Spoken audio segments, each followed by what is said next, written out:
you don't really see much of that. But it was a fun win. It was a complete win. On defense, probably had like 3 mess ups, but they were very coachable and like small mess ups. So once we fix that and having 100% games is going to be real scary. And we did that without going 100%. So yeah, no, that was a fun part for sure.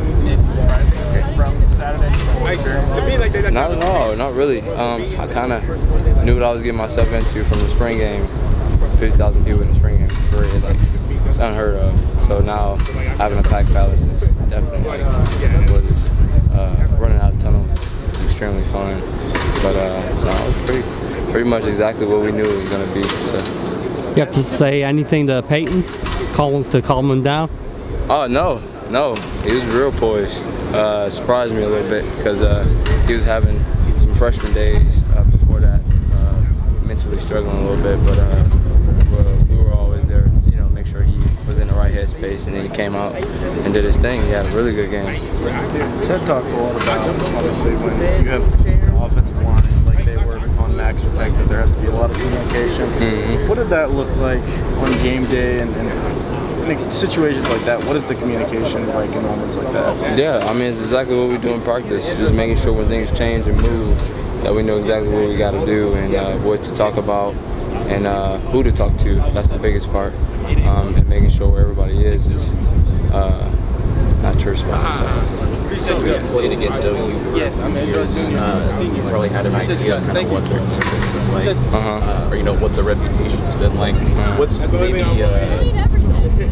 what's changed about this defense? Yeah, no, I've seen our media people just posted. We were, fast, complete, like suffocating defense, and that's exactly what I felt like changed from last year, from what I've seen from OU defense to now. Like just being on every single play, and like rallying to everything and making sure we get guys down, and honing in on our communication. That's a big thing too. So I'll say we're super physical. We're faster than what a lot of people thought we were, and we pretty much knew what every play was and when it was coming, and being in the right place at the right time. What's going to be the bigger challenge against SMU this week? Pretty much the same thing as a lot of teams. The moving, the motions, the shifts, the trades, the trick plays and the odd formations like end over and tackle over and stuff like that. So that's pretty much what a lot of teams try to do to us, because we do have a very communicative defense, and communicating is probably the key to our defense.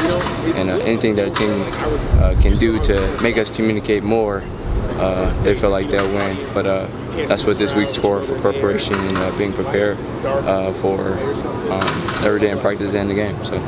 Reggie, this is the third college football program you've played for. It'll be your only year at Oklahoma. What do you think is most different, most special, most unique about the defensive scheme that you played in? Yeah. I mean, this is my first time playing in a scheme like this. But I would say it's extremely busy, and he has a ton of ideas. His mind races all day, and it races in a great way to help us learn a little bit more about the defense and different player assignments, and as well as breaking down offenses pretty uniquely is something that I've learned while I've been here, and spending that time with him has definitely helped me understand the game even more, even though I am an older guy, but just get me to that next level, and he does a great job doing it. What can you realistically take away from a game like the one you guys played on Saturday, where everything's working, I think 73 on the board offensively and shut it down defensively? Is it tougher to kind of gauge where the unit and the team as a whole is at coming off a game like that? No. The main thing to gauge is to finish. I know that's been a big thing last year that OU defense was struggling with last year, and now this year, completing the game and finishing in 4 quarters and all 4 phases of that game.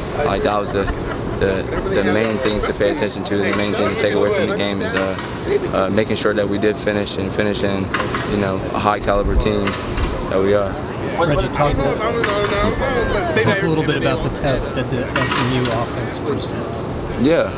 Like I said earlier, just more of the moving, forcing us to communicate I know they got a couple speed guys, things like that, but like I said earlier as well, we're pretty fast in every position. Linebacker ran 10.3, so like we can run, and any team that kind of like hangs on their speed shouldn't. So I feel like a lot of teams this year is gonna try to make us communicate more, like they did with OU last year. But yeah, just keep preparing with our communication and doing what we need to do. Talk about finishing. To see the second, third unit come in and not have any drop off. Yeah. What did that mean for those guys to get that confidence early? Yeah, that's what we've been talking about in camp and rolling into the season. Competitive depth. People didn't think it was real. It's serious. We got some guys, and that can play as a 2 and a 3. So